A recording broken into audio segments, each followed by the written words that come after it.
गणानां गणपतिर्गुं हवामहे प्रियाणां प्रियपतिर्गुं हवामहे निधीनां निधिपतिर्गुं हवामहे वसो मम श्रीश्च ते लक्ष्मीश्च पत्न्या अहोरात्रे पार्श्वे नक्षत्राणि रूपमश्विनौ व्यात्तम्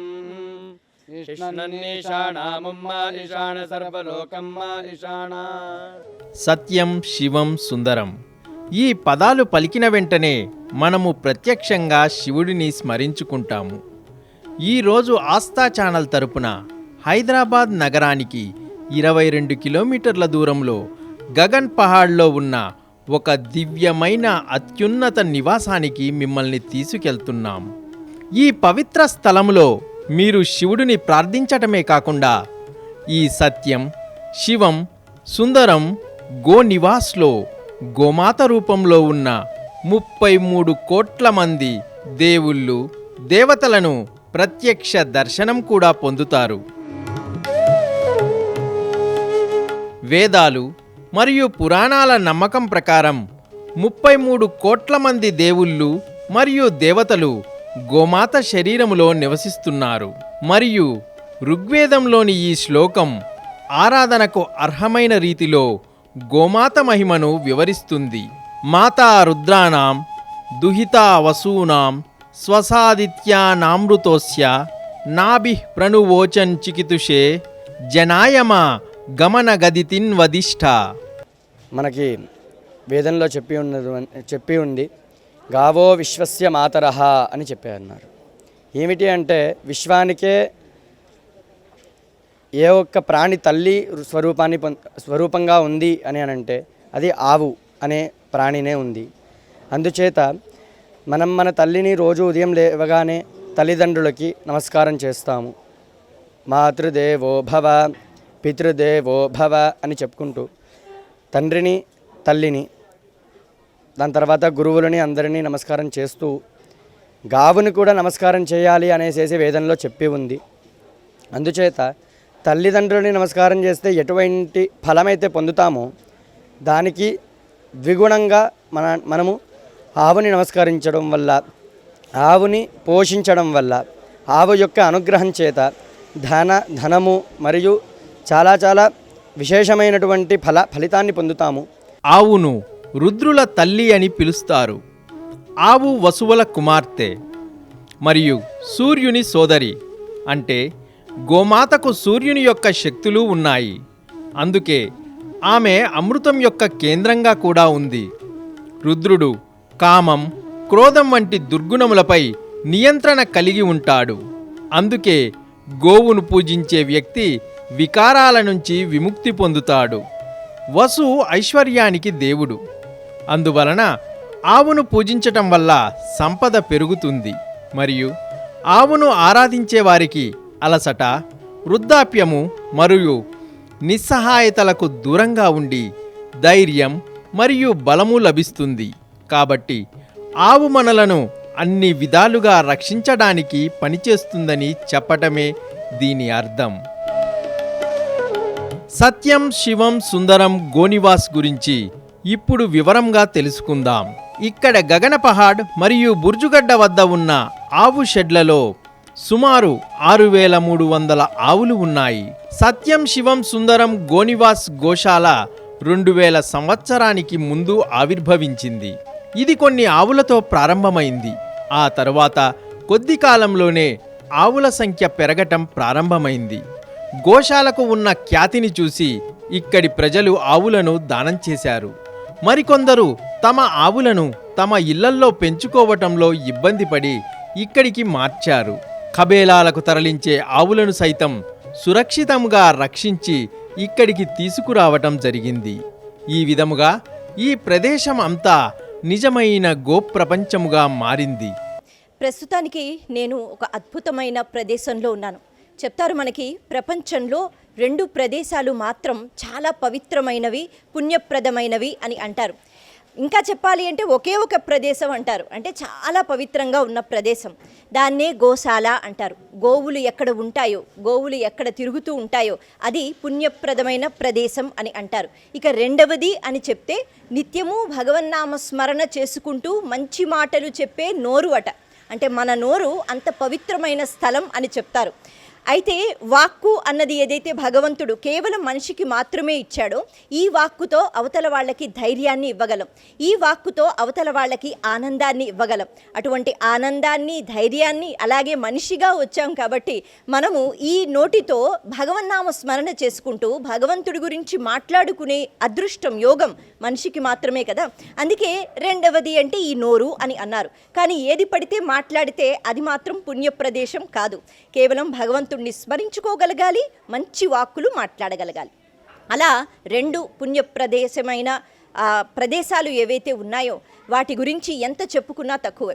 అయితే గోవు గురించి మాట్లాడాలి అంటే సాధారణంగా గజపూజ, అశ్వపూజ చాలా ఆలయాలలో మనకి కనిపిస్తూ ఉంటాయి, చూస్తూ ఉంటాం. గజపూజ, అశ్వపూజ అంటే ఏనుగు పూజ, అలాగే గుర్రాల పూజ, దీన్ని పశు పూజ అని అంటారు. కానీ గోవుకి సంబంధించి గోపూజ అంటే పశు పూజ అని అస్సలు అనరు. గోపూజ అంటే పరదేవతా పూజ. పరదేవత అంటే కేవలం అమ్మవారు అని కాదు, అయ్యవారు అని కాదు, పరబ్రహ్మ స్వరూపం. అలా పరబ్రహ్మ స్వరూపాన్ని పూజ చెయ్యాలి అంటే స్వామివారు, అమ్మవారు మనకి అందుబాటులో ఉండరు కదా. ఇది కలియుగం. భగవంతుడు అలా వచ్చి మనకి ప్రత్యక్షం అవ్వడు. కానీ వాళ్ళకి కూడా మనం పూజ చెయ్యాలి అంటే చాలా సందర్భాలలో ఎన్నో పుణ్యక్షేత్రాలకి వెళ్ళినప్పుడు గర్భగుడిలోకి వెళ్ళిపోయి మనం పూజలు చెయ్యలేం. ఇంకా చెప్పాలి అంటే అమ్మవారి దాకా వెళ్ళి అమ్మవారి అంటే ఇది స్వీకరించు తల్లి అని ఒక అరటిపండో లేకపోతే ప్రసాదమో మన చేతులతో మనం పెట్టలేం. కానీ మనకి ఋషులు, మునులు ఒక అద్భుతమైన మాట చెప్తున్నారు. వేదం చెప్తోంది, వేదం మనకి ప్రమాణం. గోవు ఏదైతే ఉందో ఆ గోవుకి ఇంత గ్రాసం పెట్టినా లేకపోతే ఒక అరటిపండు పెట్టినా మనం పరదేవతకి అంటే మనం ఈశ్వరుడు అన్నా, అమ్మవారన్నా, ఏ దేవతకి నైవేద్యం పెట్టాలన్నా ఇదిగో కనిపిస్తున్నా, ఇంకా చెప్పాలి అంటే 33 కోట్ల దేవతల నివాస స్థలం అని చెప్తారు కదా గోవు. అటువంటి గోవుకి ఒక అరటిపండు పెడితే పరదేవత స్వరూపానికి గర్భగుడిలోకి వెళ్ళి మనం పెట్టినట్టు, అమ్మవారు స్వీకరించినట్టు. ఇప్పుడు ఈ గోలోకంని సందర్శిస్తున్నప్పుడు ఈ కార్యక్రమంలో భాగమైన కొంతమంది సహచరులను గుర్తు చేసుకుందాం. గతంలో రాజన్ బియానీజీ, భీమ్రాజ్ బాంబాజీ, కేవల్ చంద్ రాథోడ్జీ, నవరతల్మాల్ కొచేతాజీ, సునీల్ కుమార్ జైన్జీ, కుమార్ భలోటియాజీ వంటి అనేక మంది ప్రముఖులు గోసేవకు సహకరించారు. కాలక్రమేణా చాలామంది గోభక్తులు చేరారు.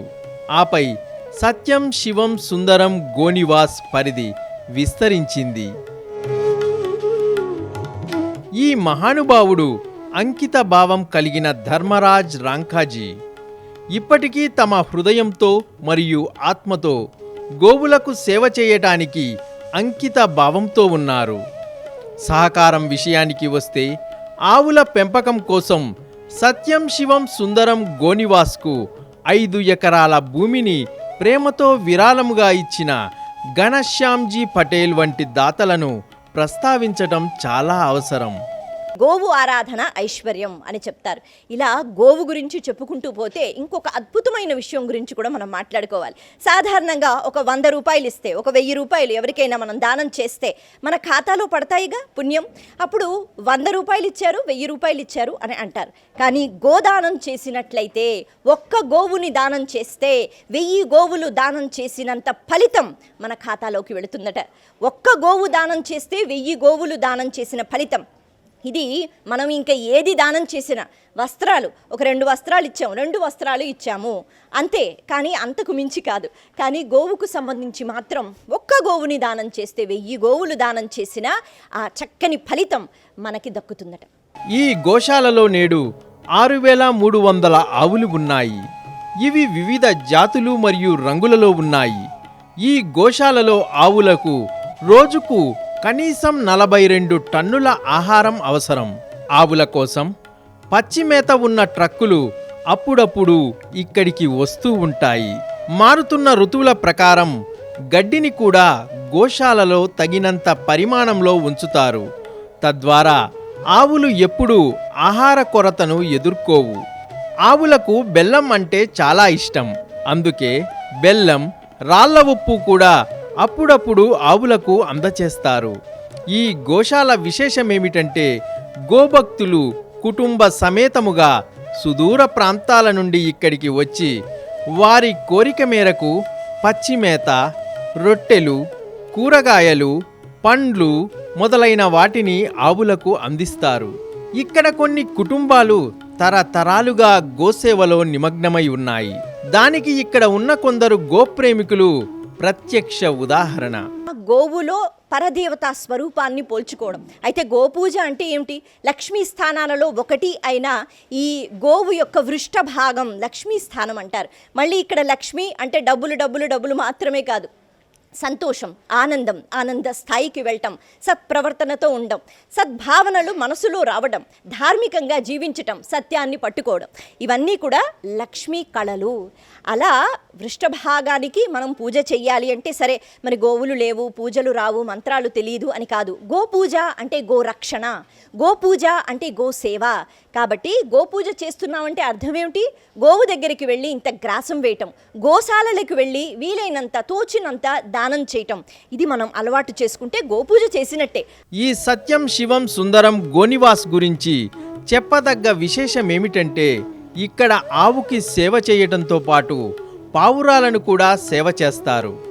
మరియు వీటి కోసం ఒక భారీ పావురాల ఇల్లు నిర్మించబడింది. ఇక్కడ వేలాది పావురాలు ఆహారం మరియు నివసించటానికి వస్తాయి. ఇక్కడ ఉన్న స్టోర్ రూమ్లో పావురాల కోసం జొన్నలు, మిల్లెట్లు మరియు అనేక ఇతర పదార్థాలు ఏర్పాటు చేయబడ్డాయి. ఆవులకు ఎప్పటికప్పుడు మేత, నీరు అందించటంతో పాటు గోశాలను శుభ్రపరిచే బాధ్యత కూడా ఎంతో కీలకమని, ఇందుకోసం ఇక్కడ పనిచేస్తున్న 110 మందికి పైగా గో సేవకులు తమ సేవలను నిరంతరం అందిస్తున్నారు.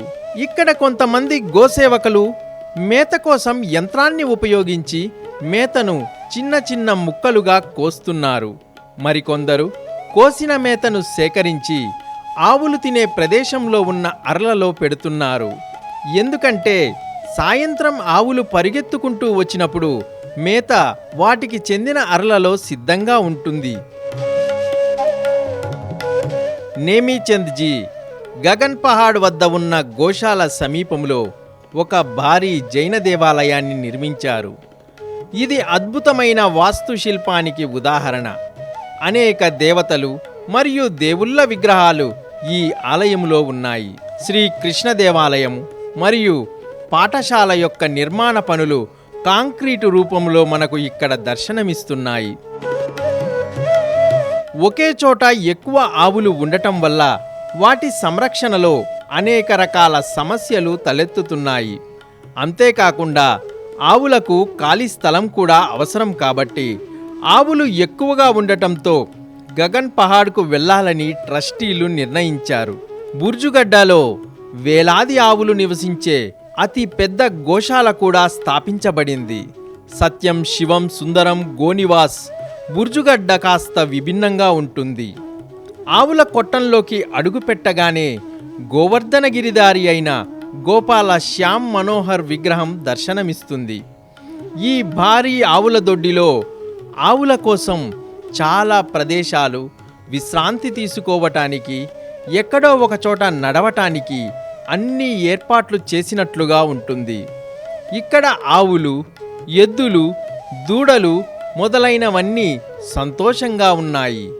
పశుగ్రాసం మరియు గడ్డితో పాటు ఇక్కడ కూడా పరిశుభ్రత గురించి ప్రత్యేక శ్రద్ధ తీసుకుంటారు.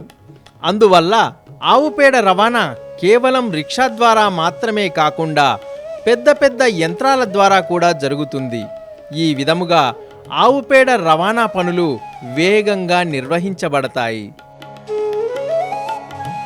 ఈ గోశాలలో అతిపెద్ద విషయం ఏమిటంటే ఇలాంటి పెద్ద ఆవుల నివాసానికి షెడ్లు, ఆవుల విశ్రాంతి స్థలాలు మరియు అనేక ఇతర ఏర్పాట్లు చాలామంది దాతల సహాయముతో చేయబడ్డాయి. వీరికి గోమాత మరియు భగవంతుడి ఆశీస్సులు ఎల్లప్పుడూ ఉంటాయని నమ్ముతారు. సత్యం, శివం, సుందరం గోనివాస్ ట్రస్టీలు మరియు కార్మికులందరిపై కూడా ఆ గోమాత ఆశీస్సులు తప్పకుండా ఉండాలి.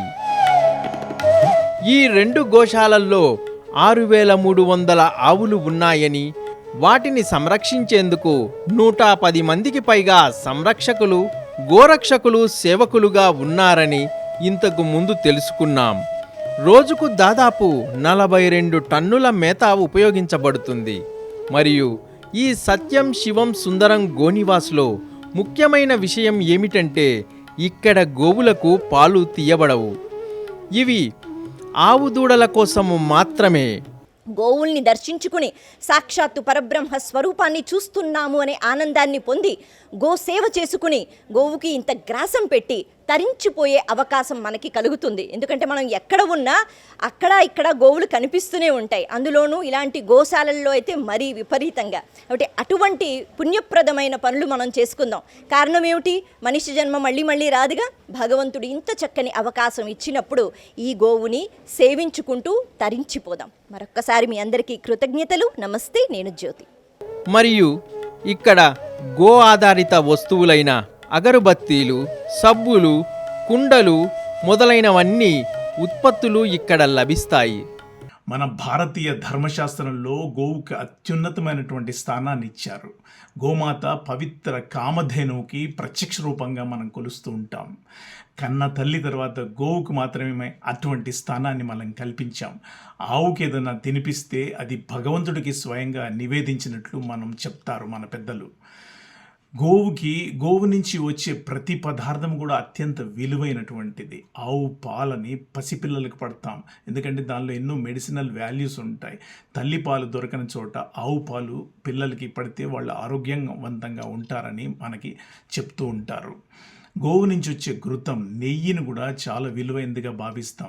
ఎందుకంటే ఆవు నెయ్యి లేకుండా దైవ కార్యక్రమాలు జరగవు. ఆవు నేతితో దీపారాధన చేస్తాం. ఆవు నేతిని యజ్ఞయాగాదుల్లో ఉపయోగిస్తాం.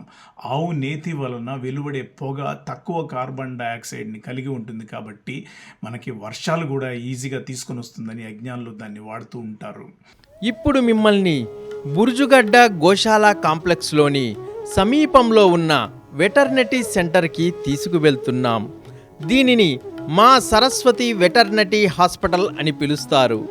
ఏదైనా జంతువు ఆరోగ్య చికిత్స కోసం వస్తే దానికి చికిత్స చేయటం మరియు వ్యాధి నిర్ధారణ చేయటం ద్వారా దాని వ్యాధిని కనుగొంటారు. జంతువుల కోసం అంబులెన్సు సేవతో పాటు ఈ పశువైద్యశాలలో అనేక ఇతర సేవలు అందుబాటులో ఉన్నాయి. ఈ ఆసుపత్రిలో వివిధ గదులు నిర్మించబడ్డాయి. వీటిలో ప్రీ ఆపరేషన్ థియేటర్ గది, డిస్పెన్సరీ, మెడికల్ రూమ్, ల్యాబొరేటరీ మొదలైనవి ఉన్నాయి. ఇక్కడి ఆరోగ్య కార్యకర్తలు మరియు వైద్యులు తమ బాధ్యతలను పూర్తి అంకితభావంతో నిర్వహిస్తారు. ఇది స్టెరిలైజ్ సిరంజీల వాడకం లేదా పరికరాలు మరియు గుడ్డ సామాగ్రిని ఉపయోగించటం ప్రతిదీ క్రమ పద్ధతిలో ఎటువంటి అవాంతరాలు లేకుండా జరుగుతుంది. ఇది ఇక్కడ ల్యాబొరేటరీ మరియు రీసెర్చ్ విభాగం. ఇక్కడ మల పరీక్ష అంటే ఆవు పేడకు పరీక్ష జరుగుతుంది. అందులో కొన్ని సూక్ష్మ క్రిములు మొదలైనవి పరిశీలించబడుతున్నాయి. ఇది కాకుండా హెమటాలజీ, బ్లడ్ అనాలసిస్ విభాగం కూడా ఉంది. నిపుణులైన విశ్లేషకులు రక్త నమూనాలను పరీక్షించి వారి నివేదికలను పరిశీలించిన తర్వాత నిర్ణయాలు తీసుకుంటారు. ఈ పశువైద్యశాలలో విశేషమేమిటంటే ఇక్కడ ఆపరేషన్లు మొదలుకొని మందుల వరకు అన్నీ అందుబాటులో ఉండటం. అతి ముఖ్యమైన విషయం ఏమిటంటే ఏ జంతువుకైనా ఇక్కడ తక్షణమే వైద్యం ఉచితంగా అందచేయబడుతుంది. వీరు తమ పెంపుడు కుక్కతో అత్యవసర పరిస్థితులలో ఇక్కడికి చేరుకున్నారు. ఇక్కడ చికిత్స పొందుతున్నారు. మా సరస్వతి వెటర్నరీ ఆసుపత్రికి సమీపంలోని గ్రామాలు మరియు గోశాలల నుండి ప్రజలు తమ పెంపుడు జంతువులను చికిత్స కోసం తీసుకువస్తారు. సత్యం శివం సుందరం గోనివాస్లోనే చాలా ఆవులు కొన్నిసార్లు గాయపడతాయి మరియు కొన్నిసార్లు గడ్డలు ఏర్పడే చర్మ వ్యాధులతో బాధపడుతుంటాయి. ఇక్కడ చాలా బాగా వాటికి చికిత్స జరుగుతుంది. ఇక్కడ అనారోగ్యంతో ఉన్న ఆవులను సమయానికి స్నానం చేయించటం నుండి వాటికి మందులు, మేత మొదలైన వాటిపై ప్రత్యేక శ్రద్ధ వహిస్తారు. ఇప్పుడు మిమ్మల్ని అందరినీ జైన కుటుంబానికి చెందిన వర్ధమాన్ స్టీల్ కాంప్లెక్స్కి తీసుకువెళ్తాం. ఇది జైన కుటుంబానికి చెందిన ఫ్యాక్టరీ కమ్ షాప్. ఇక్కడ వారు ఆవుల పెంపకం బాధ్యత వహిస్తున్నారు. గోమాత తన దూడతో ఇక్కడ మనకు కనిపిస్తుంది. శ్రీరామ్ కాలనీలోని శ్రీ మహావీర్ పాలిమర్స్ యొక్క సిఎండి సచిన్ దామోదర్ సోనీజీ తన ప్లాస్టిక్ ఉత్పత్తుల తయారీ కర్మాగారాన్ని నిర్వహించటమే కాకుండా తన ఫ్యాక్టరీలో 130 ఆవులకు సేవలందిస్తున్నారు. గౌసేవతో పాటు వారికి కోటి విద్యా పాఠశాల కూడా ఉంది. ఇక్కడ ఎల్కేజీ నుంచి 10వ తరగతి వరకు ఉచిత విద్య అందించబడుతుంది. ఈ పాఠశాలలో అత్యంత ముఖ్యమైన విషయం ఏమిటంటే సమీపంలోని పారిశ్రామిక యూనిట్ల కార్మికులందరి పిల్లలకు ఇక్కడ ఉచిత విద్య లభిస్తుంది. మరియు ఎల్కేజీ నుంచి 2వ తరగతి వరకు పిల్లలకు వారి గోశాల నుంచి ఆవు పాలు ఉచితంగా ఇవ్వబడుతుంది. కొంతకాలం క్రితం హైదరాబాద్కు చెందిన ఒక సంపన్న గోభక్త కుటుంబం మరొక విభిన్నమైన సాంప్రదాయాన్ని అనుసరించింది. వారు తమ పిల్లల వివాహ వేడుకను ఇక్కడి సత్యం శివం సుందరం గోనివాస్లో పూర్తి చేశారు. గోశాల మొత్తాన్ని పువ్వులు, పండ్లు మరియు కూరగాయలతో అలంకరించారు.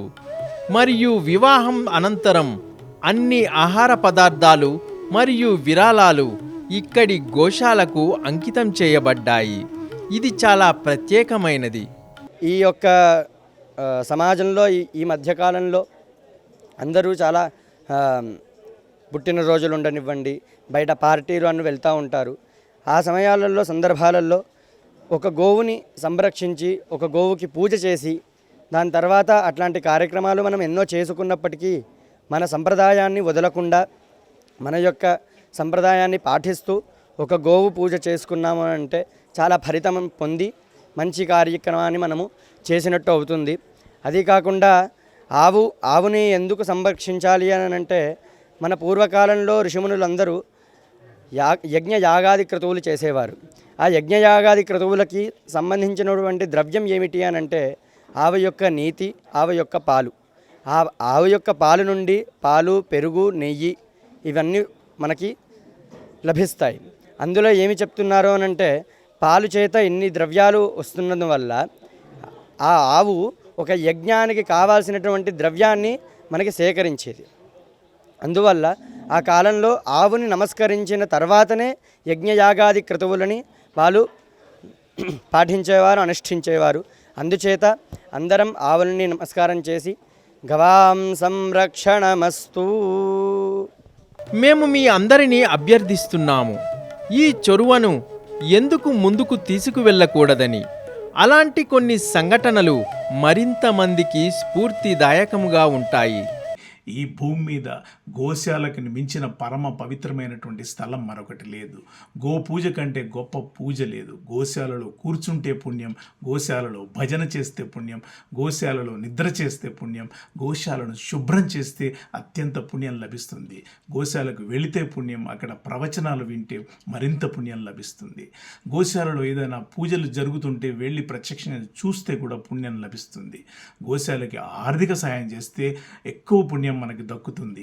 ఇక్కడ ఈ శిబిరంలో అంటే సత్యం శివం సుందరం అనే ఈ గోశాలను నిర్వహిస్తున్నటువంటి మిత్రుడు ద్వారకా ప్రసాద్ తివారీకి ప్రత్యేకంగా అభినందనలు తెలియజేస్తున్నాను. మొత్తం మీద 6300 గోవుల మధ్య ఎక్కడో ఒక చోట సముద్రమందన సమయంలో క్షీరసాగరం నుండి జన్మించిన 5 మాతృ ఆవుల వంశావళి ఈ భారీ గోనివాసములో ఖచ్చితముగా ఉంటుంది. ఈ గోశాలకు రండి. సుఖాన్ని ప్రసాదించేది సుభద్ర, సకల కోరికలు తీర్చే సురభి, దివ్య శక్తిని ప్రసాదించేది సుశీల, సమస్త కష్టాలను దూరం చేసేది బహుళ. మనం మరో అడుగు ముందుకు వేసి మన భావి తరాలను గో సేవలో అనుసంధానం చేసి గోమాతపై నిజమైన విశ్వాసాన్ని పెంపొందించి మానవ జీవితాన్ని ధన్యమయ్యేటట్లు చేద్దాం.